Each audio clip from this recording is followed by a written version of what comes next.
Good luck. Puts on the step, goes right through, puts on the step again. Oh, go Freddie! That was magnificent stuff. Well, they shall not believe them. Marshall skips away, Marshall's still going. Mullins opens up again. Oh, look at him go. He beats O'Davis on the outside.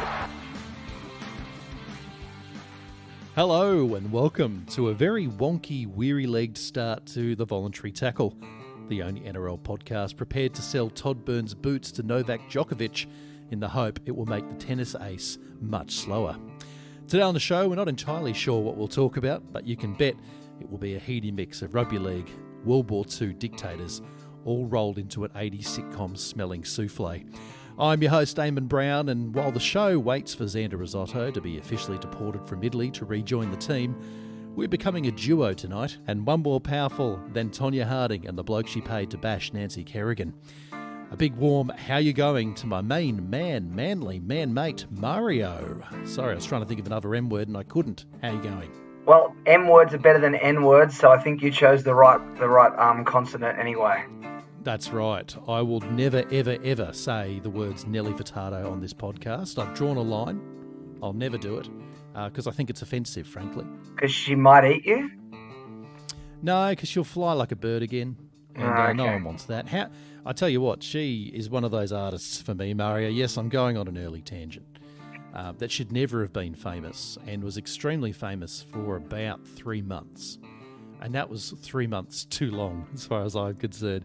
Fly Like a Bird was one of the worst songs you could ever create. In fact, I'm pretty sure I saw it listed as one of the torture devices at Guantanamo Bay. That's how bad it is. It is up there with your Barry Manilow's, which I don't know if you've read, was recently used by the New Zealand military to disperse a protest of about 14 peace-loving hippies. The really funny bit about that was, of course, James Blunt offering to put out new music to try and disperse them. And he is an absolute gun on Twitter. His music's terrible, but his Twitter form is incredible.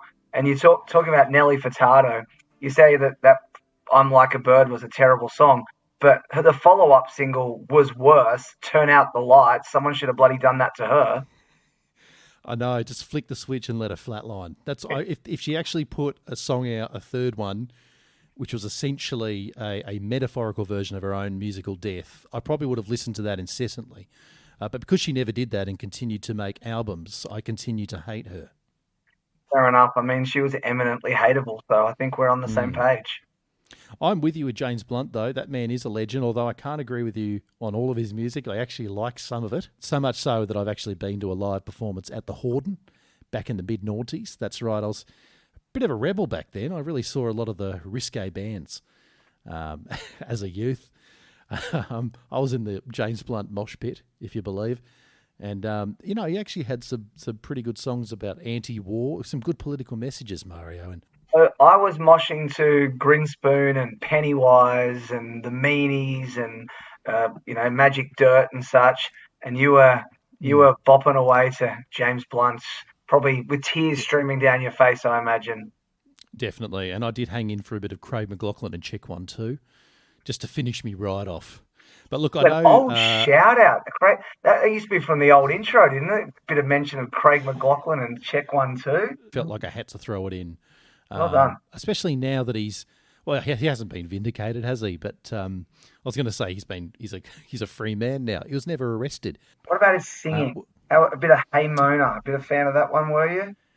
Well, I'll tell you what I only found out recently, Mario, because I spend a lot of my spare time pursuing the sort of naff reality of history, which is a peculiar interest that no one else pursues, which is why I do it, because I want to stand out. And I found out that his only hit song, Mona, was originally a Rolling Stones song. Did you know that? I knew it was like a 60s or 70s song. I didn't know who did it, to be honest.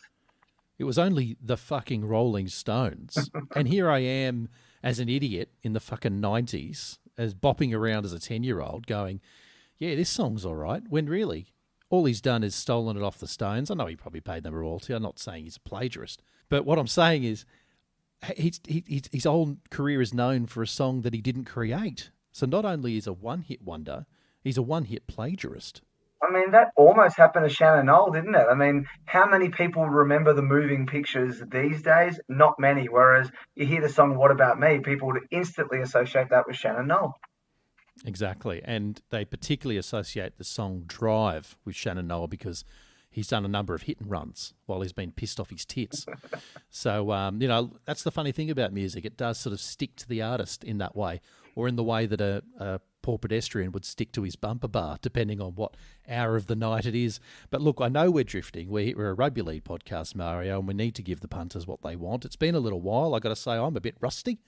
And that's not just to do with the osteoporosis between my knee joints. A little bit rusty because, it's been the off-season and it's been quite a long one, to be honest with you. The Big Bash hasn't been making me as aroused as I'd like it to be.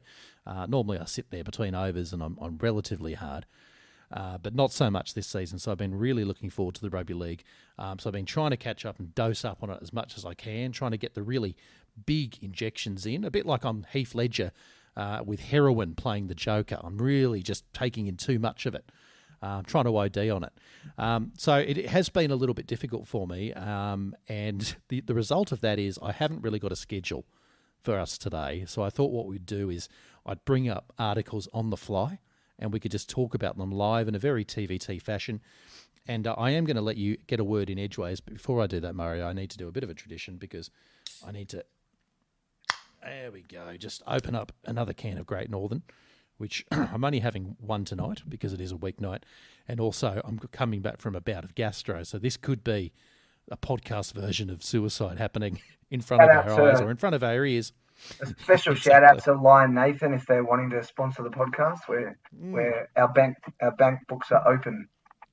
That's right. We're open to all offers, all brands, even if you're a nefarious Chinese state-owned brand.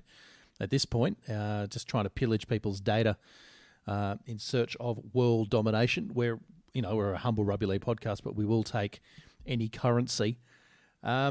Look, rugby league, I want to start with you, Mario. Huge Manly fan. I say this every time, but I don't know if you saw this. The Tommy Trbojevic calendar is out. He features in all 12 months. I want to know, have you bought it? And if so, which months have you come the most on? I have to admit, I have not bought it. I got rather excited by the idea of just looking at his effort face in 12 different angles. But I probably won't stick it up on my wall because my wife might then decide she has to leave me. Oh, so this is just for fear of a marital breakdown. You can't let your complete homage of Tommy Turbo flow out of your loins. That's a shame.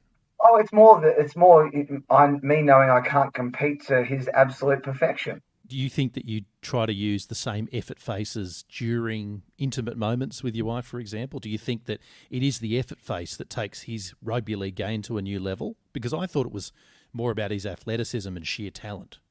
No, I mean, sure. I think what we should do is we need to do some sort of a scientific test on this and try, a bit of sex without any sort of facial expressions and then go full Tommy Turbo and see if we're suddenly the GOAT. I'm sure your wife would be so into that. Just the shape-shifting from absolute no expression, just gormless rapist, into an effort Tommy Trbojevic. I mean, some might call that foreplay, but I think that's fucking grounds for divorce, frankly. It's just role-playing. That's popular, isn't it? I can see you putting on the... I'm not seeing anything. I promise. I'm not even visualising it. Look, for the record, Mario, I did something foolish. I looked at the Tommy Turbo calendar and I thought I should buy that for you, actually. Instead, I walked out with the Brendan Elliott version. I got completely ripped off. It's just 12 months of him struggling to get back on side. I'll never get my $8.50 back. Look, I'm sorry, but I am not here for Brendan the Brave slander. Until he puts on a Cowboys jersey, he is absolute top tier Brad Parker-esque. Now, you have to be honest with me here, because I know you've expressed on the podcast before your admiration for Brendan the Brave, hence the nickname, sort of equating him to some kind of blue-faced Scottish hero, which is certainly a giant leap from the rugby league game that I've seen from him. But tell me, is your admiration really born out of what he's brought to your team, or is it the sheer courage of having the audacity to enter a game full of athletes and not being one himself. Porque no las dos. I knew it. I absolutely knew it. Look, we should talk about our third compadre, Xander Rosado. Big shout out to you, Xander, who at the moment I think is rowing a one-way economy ticket back from Italy. I want to get your opinion on this, Mario. We know that he's been over there. He's been boring people with rugby union constantly. That's his real mission. He's like a missionary, the same way that the Christians did with the Pacific Island nations, all over the world, really. I feel like Xander's mission is to do the same thing, converting people to the boring game of rugby union. Should Australia make an apology on behalf of Xander's trip there? Because I've got to say, I already see some fallout happening in some of the cities he's been to. People feel more lethargic. They're more switched off mentally. There's more cases of long COVID, which I don't know if that relates to what he's doing, but certainly doesn't help. Do you think Australia should make an apology? Well, you jest, and yet I was just reading on Twitter, so it may or may not be true because I don't care enough about rugby to fact check. But I read something suggesting that Italy have been booted out of the Six Nations and to be replaced by South Africa. Now, the timing of Xander going over to Italy, talking about rugby, and him being so boring while he talks about rugby that all of a sudden everyone in Italy has realised, oh shit, this is boring. We don't want to play anymore. Let's just pull out of the Six Nations and let them have South Africa instead. So what you're saying is his plans backfired. He's gone there to cement rugby union's reputation in Italy, and he's actually got the whole country kicked out of the Six Nations because everyone's aborted their fandom of the sport. I tell you, if that's true, Mario, that's making me a very, very happy man. And perhaps all this time we thought he was a rugby fan. He's actually a double agent for rugby league, and now there's a huge opening in Italy for rugby league to become a popular sport. Yeah, and unfortunately, all of those nude shots of Robbie Farah was never going to be enough, although he's not Italian, is he? No, he's not. Tedesco would be the better choice there. Yeah, I know. God, that sounds racist. It's a shame. It would have been a good joke, but it'll have to leave. No, you're right. He could be the Manchurian candidate of rugby league. I certainly hope that's true. Actually, I just had a thought on that. Given that rugby league was destroyed in France by Hitler during World War II, shout out to World War II. You mentioned it earlier that we were going to bring it up. Well, given that we're about to enter World War III, surely Peter V'landys has got some sort of in with Vladimir Putin so that when old mate Vlad takes over Europe in the next couple of years, he can decide to destroy rugby and make rugby league the foremost sport. And I think that's only fair given the way, Hitler helped rugby the first time. Well, it is an interesting thought, isn't it? The rugby league expansion move. I mean, I'm an expansionist. I want to see more rugby league teams in the NRL, for example. I want to see more countries playing rugby league and potentially aligning the sport with the world's most evil dictators just could be the wave that we need to be on. If you're willing to cede away morals, and I assume we are because we've let Greg Bird play before, I think it's something that we should be thinking about.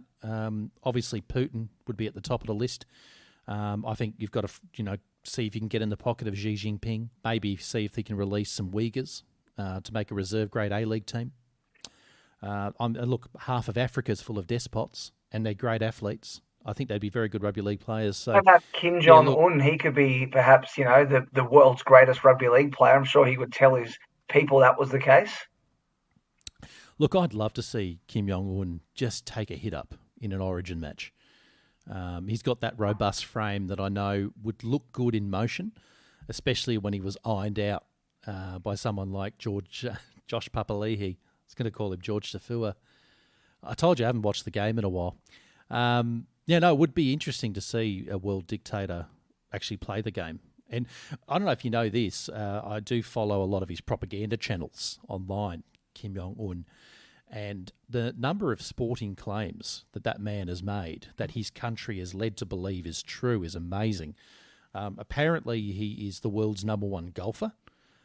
They circulate the rumour in North Korea that Kim Jong-un has played a lot of the links courses around the world. He's got to hold some Guinness World Record for the number of holes in one. And I love this one until the ending. I didn't love the ending, but when North Korea made the World Cup a few years ago because of the very slanted and inadequate qualification system, when North Korea ended up getting slaughtered by, I think it was Brazil or Germany, They were down about 6-0, and North Korea, had, for the first time, was broadcasting the tournament. Kim Jong-un had the tournament shut off after they were down 6-0. And he just told the public, we won. And they're like, oh my God, we came back and won the game. He goes, no, the tournament. We won it. Oh, really? Who scored? Don't worry, no details. Don't need to. You just won it, and let's never fucking talk about it again. And by the way, you'll never see any of the players who played in that team again either. Don't ask questions about that Colombian either, because goalkeeper style. they were not, as you can imagine, treated with a red carpet ceremony at the airport, Mario. Look, I don't know how we've drifted here. We should go back to rugby league trials, Mario, because they've been on. And look, I'm not going to ask you to sit here and recount a blow for blow for our listeners about, how the trials went and the scores, because the truth is, I know you probably haven't watched all of them. Neither have I. I think I've watched about 60%, which I think's pretty standard for a rugby league fan. Not a podcast. Obviously, they're more emphatic and usually watch everything. But for us, it sort of suits our mould, I think, to just sort of watch most of it or some of it. So instead, I just want you to give me your takeaways. Did you notice anything from any particular match that you thought, oh, that's going to be an interesting note to remember for the season ahead? Oh, I think we can agree that Souths are doomed just based on the fact that they lost a trial. That means they're done, and we both can be quite happy about that. Yeah, I agree. It was interesting the way some teams trotted out their stars and the way some didn't. It was clear that some teams just didn't care, but I do think the Adam Reynolds injury is quite interesting up in Brisbane. I mean, they with him, you feel like they could at least threaten the top 8. If he doesn't play, they're right back down to bottom 2 spots as far as I'm concerned. So interesting to see if he is out for how long. I'm a little concerned that Manly didn't get flogged by the Tigers by 50 because, that led to us having a pretty decent year last year. The fact that we beat them pretty comfortably, it's probably a bad sign. So you thought you might have been onto something last year by sort of coming out and being deliberately shit for the first 6 weeks. Yeah, exactly. It's all about timing your run. And, a fit and healthy Tommy at the start of the year, I'd rather he be healthy at the end of the year if I had to choose one of them. So we'll just see if we can get a whole year out of him, then, he might be able to be even better than last year, because I do think our team is a little bit better. We've got a few young players have joined us, and we haven't really lost anyone that we didn't want to lose. So that's a good sign. I think Easts are the big, scary sight in terms of all those injuries they put up with last year and was still good. And, what the hell are they going to do with that if they can avoid the injuries, and if Radley can stop, channeling his inner Latrell and trying to take people's heads off? Yeah, obviously, with Tommy, we'll start there. I mean, as long as that guy doesn't undertake any aggressive calisthenics in the shower again, he's probably going to be fine. But I actually want to start with that first point you made, which is the approach to trials. And you're right, it's really interesting, the club versus club, how some have clearly come out to use as a genuine dry run for round one, while others have used it as a forum to have a look at some young guys that we probably won't see this year or maybe even next year.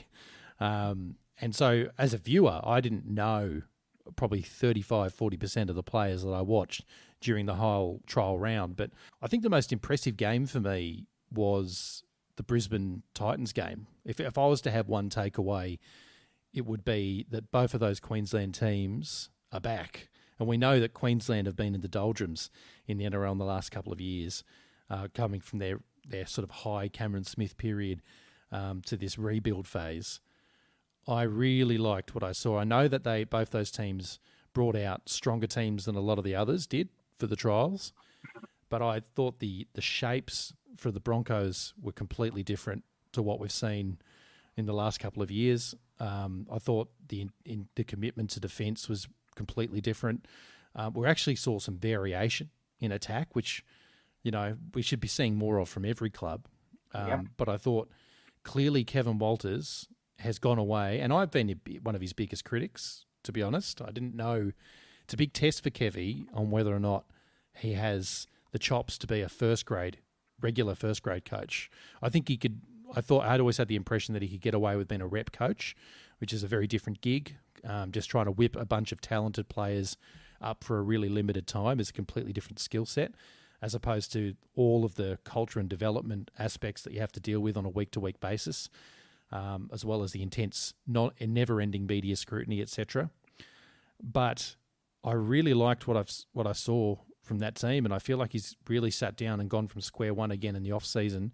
And we had this comment on the show last year, but Brisbane were definitely one of the big improvers in the back end of the season. They were starting to show more metal. They were starting to show more creativity. It just didn't come in time. They were ordinary for most of the season. So I thought there was something to build on there going into the off-season. And from what I've seen from only the one trial game, I really liked it. And it's probably a little bit of a backstory there with the Titans as well, because there's been a lot of tit-for-tat going on in the off-season regarding poaching and chasing players.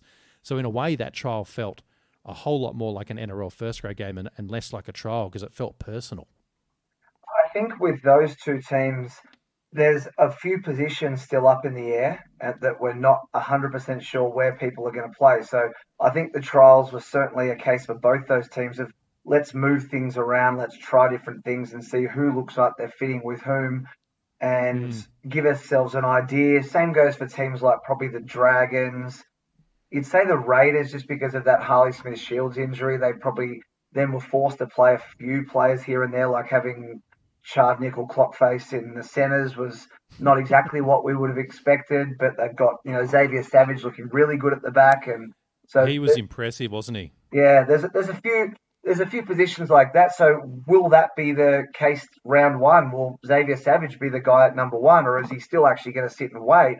We don't know, but I think because he was impressive enough, I think that'll give Ricky a bit more opportunity to then experiment with Klukstad, just knowing that he's a good quality player. So if you put him somewhere else, you're at least going to get, an amount of professionalism and effort out of him that you can't be guaranteed you're going to get out of some unknown factor. You've just cut out, Mario.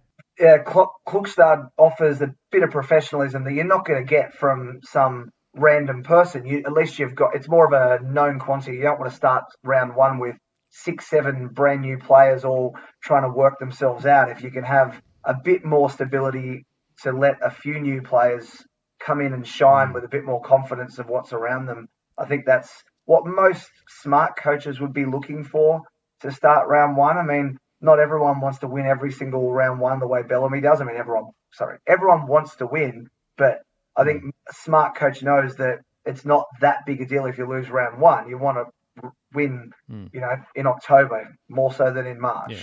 Well, I mean, Madge has the inverse tactic. He tries to lose round one just to start that platform going backwards early. But we won't go there because we know it'll enrage Big T. So we're not going to go there just yet. But look, I think I agree with you, and I think that Ricky could be even using the Savage Klukstad sort of battle there. As I think it's important to have players breathing down even established players' necks just to get the best performance out of them. And it's probably a good thing for Chance to know that there is a ready replacement for me at number one if I drop my bundle a little bit, or if I'm not at my best. So just to keep even the established players as motivated as possible. And clearly Xavier Savage, I loved what I saw. An absolute athlete, skills to burn, amazing footwork as well, but still very raw bone. I mean, the guy made probably 3 or 4 errors at the same time. So I don't think Ricky's legitimately thinking, I wonder if this will displace Chance from the starting lineup in round one. But it's a great shadow player to have there, or to inject somewhere, say off a 14 or in another area in the backs. But at the same time, psychologically, I think it's just really important to have these kind of players just nipping at the heels of the established players and having that depth. And that's probably something that Canberra have suffered from last season. There's been so much movement in the lower grades all over the place that it's going to be very interesting coming around 3-4 when a few injuries, a couple of COVID cases kick in and stuff like that, and teams are forced to find a little bit of depth where they're not really expecting to have to yet. It'll be really interesting. Yeah. I know what my team's got in there, but I don't know so much what every other team has got waiting outside their first 17, 18, 19 players. Yeah, I think that's a brilliant point, and I think that this season will be marked by depth. I think it almost has to be, right? Forget about injury tolls, which have ravaged the competition over the last 2 or 3 seasons alone, but particularly the Tricolours, but we won't go there either. But just the COVID situation, like the fact that there are very likely to be, cohorts of players isolated for periods of time. The depth of squads is going to mean a hell of a lot. Now, correct me if I'm wrong, haven't the NRL added even additional spots now to the squads for that very reason? The fact that they're anticipating disruption? Yeah, there was certainly talk of that happening. The silly thing is that, COVID is effectively about to be ruled as just the flu in terms of policing it, managing it and everything else from a governmental point of view. But the NRL is going to have this really strict rules which have not been well received by players or by most people, I would say.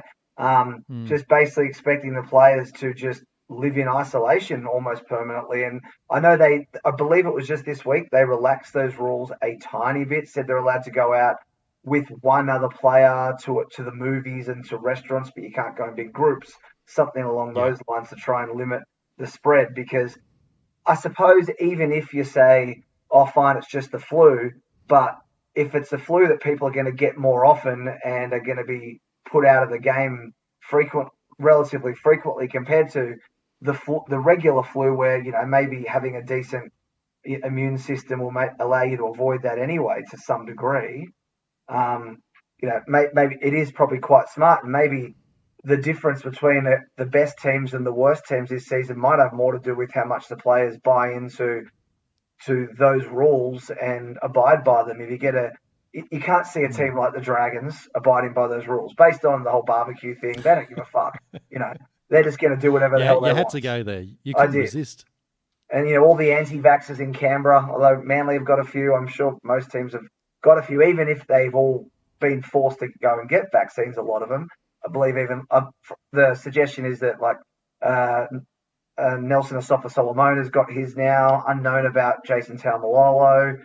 I think CMK has not got his yet, was the suggestion I saw online, but who knows? People just making guesses is the thing. So they could all be vaccinated, or maybe none of them are. Who knows? Well, I saw Taumalolo's response to a direct question about that only about a week and a half ago. And he gave a fairly evasive answer, which would suggest that he probably isn't vaccinated. I'm going to read between the lines there. It was very Novak Djokovic in the early stages of the Australian tennis drama. Mm-hmm. I take your point there in terms of the disparity, this widening chasm between the NRL's policy on COVID, which I'm sure it had worked out months and months ago, planning for a competition that couldn't be derailed, and where, for example, the New South Wales government is, which is with our Premier Perrottet essentially kind of trying to free the state up with gay abandon really early on in the piece. So that's sort of been his strategy very early on. But we're seeing it around the world. We're seeing governments in close to entire continents now scrapping restrictions for COVID, scrapping travel rules, getting rid of mask mandates, etc. So if I'm a betting man, I would suggest to you that at some stage during the season, the NRL will continue, probably in stages, to relax those protocols. It's probably too ballsy to do that pre-season after all of the work that's probably put into it. But I mean, there's only so long. I don't think it's tenable for the entire populace of Australia to be leading relatively free lives, and for NRL players to be so restricted. I probably don't see that as a plausible reality. And as you said, is it even the correct one if governments are saying this is where we're at now in the terms of the stage of the pandemic? Why would we hold you to a different standard? I mean, NRL players are used to being held to a different standard over certain things, but this would seem excessive in my opinion. I mean, I just want to put out the suggestion that maybe Dominic Perrottet is actually a super genius, and the best way to stop COVID spreading in Sydney was to stop the trains. Well, that's right. I mean, that is a masterful move by the New South Wales government to decide in instances of great spread to say, well, you know what? We know how the virus gets around. It gets around on City Rail. So what we're going to do is we're going to shut down the fucking trains. And then we'll see what the virus does when it tries to get to Lidcombe, when it tries to get to Pinball from Central Station. It'll probably have to get an Uber. How many people can it infect in an Uber prop 1, depends if you've got a maxi 4. So it is a good strategy. I don't know if just blaming the whole thing on the unions was a great idea when it was in fact their decision to do it. But look, duplicity is commonplace in state government, and I welcome the decision. I could suggest as well, the whole, COVID mostly goes on trains. You look at the northern beaches where there are no trains. Apart from that Avalon outbreak where those silly women went around coughing on everyone and then saying, oh, we didn't know because we're white. Basically, apart from that, isolated little period, Northern Beaches has been much more COVID-free than the rest of Sydney. So I don't think that's a coincidence that there's no trains there. That's because you can't get out of that peninsula for love nor money, Mario. I mean, have you ever tried to get to Brookvale from, say, Maroubra? I mean, it's a 3-day Kentucky tour. I've tried to avoid, going south of Spitbridge for as much of my life as possible. Yeah, you classic northerner. That's exactly right. That's why people in the east always get tarnished with this hoity-toity image of having too much money. But we're just new money here, Mario, in the east. You guys are old money. You live in castles that no one can ever visit. You live on peninsulas and islands that no one can get to. We just tradies who got rich in the building boom. We still go around pissing on lampposts and looking around for a TAB, which has been turned into a Commonwealth Bank ATM machine. That's a strange example, but that's what I'm sort of telling you. Very different cultures between the Roosters and the Eagles. That was my thinly veiled attempt to take a stab at your club, basically, is where I'm going with that. And look, to your earlier point, you said there was a woman in Manly going around coughing on people. Why was she deliberately coughing on people? That's strange activity for a start, isn't it? Oh, I'm exaggerating. It's just that basically everyone from Avalon is scum and they should all be ashamed of themselves and go fuck themselves. And that goes for everyone in Avalon. If you're listening, go fuck yourself. Because those old women that did that were indicative of what Avalon is and always has been, an absolute cesspool in the middle of God's garden, which is the Northern Beaches. Well, I'm glad we distilled that conversation down to its intellectual roots, Mario. Thank you for that. Look, I wanted to raise another story with you. It may be too controversial for a show like the Voluntary Tackle to broach. Well, we'll find out. This may not make the final cut. But you may have noticed that one Greg Alexander was quite severely roasted for his particular coverage of the Indigenous All-Stars match. Now, he was roasted because, and I hope I don't do something hideously ironic and get this really badly wrong, for not pronouncing the word Maori properly. He was saying Maori, which is, for the record, how lots of people in my age group were saying it when we were growing up. Clearly, we didn't know either. But because of the Polynesian infusion in the game, which has been wonderful for a variety of reasons, we're now, as a sport, I guess, more culturally aware of various pronunciations. But I wanted to get your view on this as this podcast's incomparable man of letters and vowel sounds and certain consonants. How did you see this one? Was the slightly least white member of the Voluntary Tackle. I'm obviously the most qualified to vote on issues of racism. That's why I deferred it to you, mate. I mean, I grew up with a Kiwi mother saying Maori. So she likes to say it the right way now because she wants to appear intellectual, but the reality is that's clearly not the case.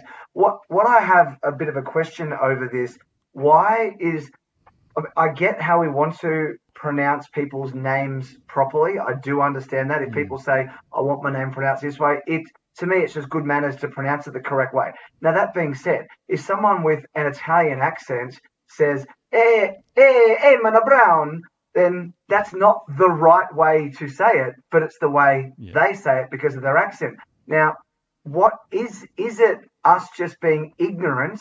A white person, is it ignorance to say Maori, or is it actually, it's almost like cultural appropriation to say Maori because that's not the way our accent works. We've grown up with a word being pronounced this way. For example, we say in Australia, we mostly, unless you're from South Australia, say France. But of course, the proper way to say it is France or even Francais. So is that being racist for us to not say Francais? Because we can easily do that. It's simply a choice that we say France. So I'm Oh, curious, what is the difference? I genuinely don't know. If someone is listening and they can tell us what is the difference, what makes saying Maori bad and what makes saying France okay. Mario, I'm right here, mate. I'm here to field your questions. As the resident linguist among us, I'm not one, but I'll pretend to be for this moment in time. And I actually subscribe to a lot of what you're saying. And on the one hand, I think it is just, as you say, polite manners to try and be accurate when it comes to pronouncing words of various cultures and languages. But of course, it comes with its challenges. And that's not even just the cultural norms that you're talking about, like i.e. people being entire countries potentially saying one word, inverted commas, the wrong way. And that becomes enshrined in the vernacular of that particular country. And of course, the intention then isn't necessarily to be derogatory, obviously. It's just a cultural norm that's been trapped for generations, and you end up just, saying that word that particular way. You've said Francais versus France, for example, but I know that I was saying Chile instead of Chile for many years. I was saying Kiribati instead of Kiribati. Kiribati is the correct one, I believe now. But I used to have two. There you go. But I used to have two friends from that country that I used to play squash against, and they both told me they came from Kiribati.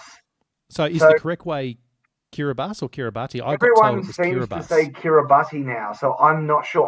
I learnt it as Kiribati, but now all I ever hear anyone saying is Kiribati. So I don't know which one's correct. I only know what two people from that country told me. They said they came from Kiribati. I mean, you look at countries like, say, Cote d'Ivoire, we always called it the Ivory Coast, and we just thought that the French called it Cote d'Ivoire, but now it's officially just called Cote d'Ivoire, and we don't call it the Ivory Coast anymore. But if you've got other places like, say, Naples in Italy, well, it's Napoli to people in Italy, or Rome versus Roma, Milano versus Milan. That again, it's a matter of pronunciation. Is it racially, maybe not even insensitive, but just racially incorrect, whatever, to say it the way that we have always been taught to say it? And I don't know the answer to that question. I'd like someone who is an expert in this, if there's such a thing, to be able to explain it.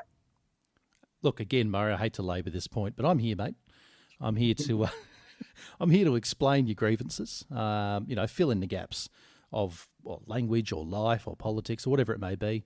Sexual positions, I have a few extras you might want to hear about. I know you learned about a few pre-show. Demonstrate, maybe put it on YouTube. Look, a lot of that stuff can't be done visually with one camera. I would need 3 or 4. And look, I won't go into it now. Mind you, I have sent the hacksaw and the power drill to your address, and I hope you have fun with that later. But look, to your point about those norms, I think, again, it comes down to intention for me. And clearly, in Australian culture, Maori has been, as a nation, basically, we've been saying it. Now, that, again, could be the complete wrong way. I'm sure it is when it comes to a Maori person, the wrong way of saying it. But intentions, I think, do matter. And I thought it was interesting. I'm going to bring this up live because just for his show, I was just looking about, because I think this all got kicked off by Isaac Luke, who was watching the Indigenous game at the time, who ended up having this sort of unfurling conversation on Twitter. And he was having a go at Brandy saying, look, let's get someone who can let's get someone who can commentate, can actually say the word properly. And anyway, someone said to him, yeah, look, I agree with you, Isaac, but I'm sure Brandy meant no offence. To that, Isaac Luke said, I'm not too sure, to be honest. If he was to learn it, it's not that hard to say Maori. You could learn it in an hour or two. The thing that got me is that he played for the Warriors and he's lived in New Zealand, so he would know what it sounds like and how it's meant to be said. So I thought, again, it strikes me as a bit uncharitable to sort of ascribe motivation there to Brandy being lazy. I'm sure he was just ignorant of it. But I'll tell you how hard it is. Before the show, I thought, you know what, I'm going to make sure I go on this show and not make a complete ass of myself in the really bad way. And I'll go on and see what Dr. Google says. Maori. Maori. Maori. Yeah, it sounded like Maori, didn't it? Yeah. So it's kind of telling me to say Maori, and I went, oh, okay, maybe just Google's wrong. So what's the first YouTube result? So I bring up the first YouTube clip. We are looking at how to pronounce the name of the indigenous Polynesian people of New Zealand, this isolated island in the Pacific Ocean. How do you go about pronouncing their name? Well, the natural indigenous way to say it would be Maori. Maori, that's how themselves the Maoris would say it in New Zealand, Maori. But in English, in New Zealand, in Kiwi, or in English or American, you would normally say Maori, Maori, Maori people. That sounded closer to how Isaac Luke says it, but still sort of in between. So yeah, I went and watched 3 or 4 videos, and my point being there was disparity between all 4 of them. So if we think for a second that this is something that's really easy for one culture to learn, the nuances in an hour, then I think we're being, A, not very charitable and a bit cavalier about linguistics, because it's a really complicated business, language, particularly when it comes from, the differences between ancient cultures and other cultures that don't have a lot to do with each other in time, as opposed to, the Romantic languages which have commonality, for example. So just from a pure linguistic point of view, I think there's some compassion case to be made. But the other question really is, okay, we're expecting Greg Alexander, for example. So we're expecting Greg Alexander, for example, to spend an hour learning how to pronounce this one word. And let's say you can learn it, assuming that it was clear cut and not 4 different ways, like you said. Assuming it was clear cut, it wouldn't take an hour. It might take 5 minutes of practice. Now, that being said, we're expecting the commentators to do that. These are seriously the same commentary team that employs Braith and Astor. These are people who mostly don't watch the games apart from the one they're commentating on. Certainly the people doing Dally M votes, most of them don't watch the games they're voting on, very clearly based on some of those votes. They don't have any idea of any players coming through because they don't watch lower grades. They don't do any research whatsoever. So I'm not sure why we're realistically expecting Greg Alexander to do any particular research on one word, albeit an important word. But why would we actually expect him to do that when there's clearly no accountability in Fox Sport to make anyone do any research or any preparation for their job? It almost sounds like you're making the argument against Brandy, though, in a way there, right? Because one example is clearly within the commentator's job description. They should be aware of who's playing the game, for example, and have proper analysis. But there's probably a little bit more nuance and difficulty in moving from culture to culture, particularly when it's to do with languages that aren't particularly close to your native language, for example. But I hear what you're saying. There's a low standard there at some particular networks and broadcasters, and we probably shouldn't be surprised, I suppose, is your point. And I guess just to add to that, we have a guy running the game named Peter Volandis who can't pronounce the sport properly, calls it rugby league, for example. He doesn't get chastised enough for that. But look, just to furnish you with a personal example, it just dawns on me. I had a very similar moment growing up, actually. One of my good mates growing up was Polish, and he moved to the country, I think, when he was 8 or 9. So, he didn't particularly talk about his Polish roots very much, but, I used to ask about it from time to time because I was genuinely curious and interested. And anyway, his name was Greslak. And he said to me, again, after 10 years of me knowing him, said, it's actually not pronounced like that. And I went, oh, it's not? How's it pronounced? He goes, oh, it's Jolak. And I went, oh, man, I'm sorry. I had no idea. I've been calling you Greslak the whole time. That's nothing like Jolak. And he went, no, Jolak. And I went, yeah, Jolak. And this went back and forth 5 or 6 times. He goes, and he was getting angrier over time. He goes, no, Jolak. And I was trying my hardest, Mario, I promise, to get this right. And to my ear, I was hearing exactly the same thing as he was saying. So out of sheer exasperation, he turned to my other mate who was with us and he said, can you believe this guy? He can't say Jolak. And my mate went, yeah, it's Jolak. My Polish mate went, see? How hard was that? So to my ear, all I'd heard was the same thing repeated over and over and over again. And my point being that, if you're not a native born to a particular language, your ear can actually hear different things. And I went and looked it up on the back of that incident. I went and investigated that because I thought, what happened there? How come my mate was hearing something completely different to what I was hearing? And apparently, especially in that learning phase of cognition when you're younger, the way you actually hear language over time can be different from culture to culture, depending on the neural pathways that develop. I thought it was pretty fascinating, actually, from a language point of view, but it might explain some of the controversy that we're probably talking about here today. Look, the TVT, it's what it does, Mario. It courts controversy. I don't know if you remember, we've said so many controversial things on the show before. Look, I could mention a few of them just off the top of my head, where we wanted a whole team full of serial killers to be admitted into the NRL. We thought just for one season, we're not absolute monsters, but we got a lot of flack over that, and we thought not the really bad ones, not the malats, just the double murderers. That didn't seem to appease anyone. So what I'm saying is this isn't new territory for us. It's something that we do on a regular basis, and if you have just happened to stumble upon this show tonight or this evening or early in the morning, wherever you're listening to it, it's a podcast, don't get obsessed with the time. We hope you stick around because we will broach these controversial topics from time to time. And for every fourth or fifth episode, Mario will say something quite racist. So you should hang in for that too. That sounds like a challenge I don't know if I should accept or not. No, mate, you're not racist at all, for the record. You're very woke, if anything.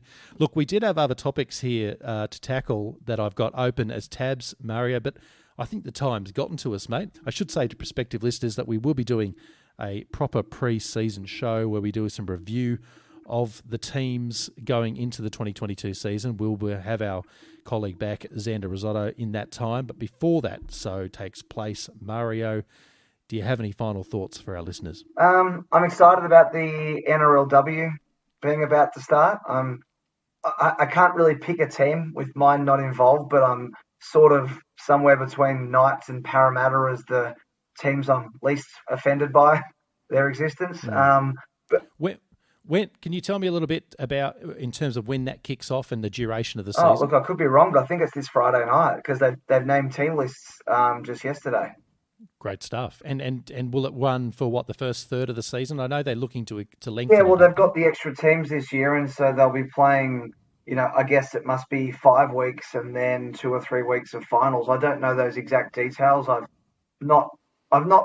You just don't see enough of it. Like I tend to know half of what I know just from chatting about on Twitter, and there's not been as much NRLW chat as you might like, apart from just people frothing over Millie Boyle a lot of the time. Do you think the NRL is doing a good enough job promoting it? I don't think they do, and I don't think they do quite enough. There's certainly been a bit. You look on Twitter. I've seen a few posts from the NRL account, talking about it a little bit. But I'd like there to be a little more than there has been. But I don't know. I mean, maybe the podcasts that I've been listening to haven't talked about it and as much yet as well, and that might come this week. There might be a bit more excitement about it getting started, but hopefully it's going to, the issue I have is that the talent pool hasn't spread out as much as we'd like. The idea of bringing in a Titans team to try and take away some of the Brisbane players, and in the end they got basically none of them. Brisbane pretty much kept most of their team together, so they're looking very strong again. But these extra teams, Parramatta, Newcastle, there's certainly some interest in there for a few extra fans of clubs where they might have thought, I'm not sure what to do, but now that's a bigger fan base they're appealing to potentially. Yeah, and I hear that I've heard about the Titans' desperate plight. In fact, I heard they're actually so desperate they're looking to recruit Brendan Elliott. So things are very dire there at the NRLW Titans team. And look, when I threw that out there as a final thought comment, Mario, I didn't really think you'd take the bone and really give a legitimate topic there. We could have really got into the cut and thrust of that one, but we are running out of time. I'm getting quite sleepy and drunk, so we must call it a night, but we will pick that up another time. Thank you, TVT listeners, for joining Mario and Aimon for discussions on the randomness and the aggressiveness and sometimes the weird Nazi politics of rugby league. Until next time, just do what Craig McLachlan would do and sniff a fellow actress's hair and blame it on creative license. See you next time.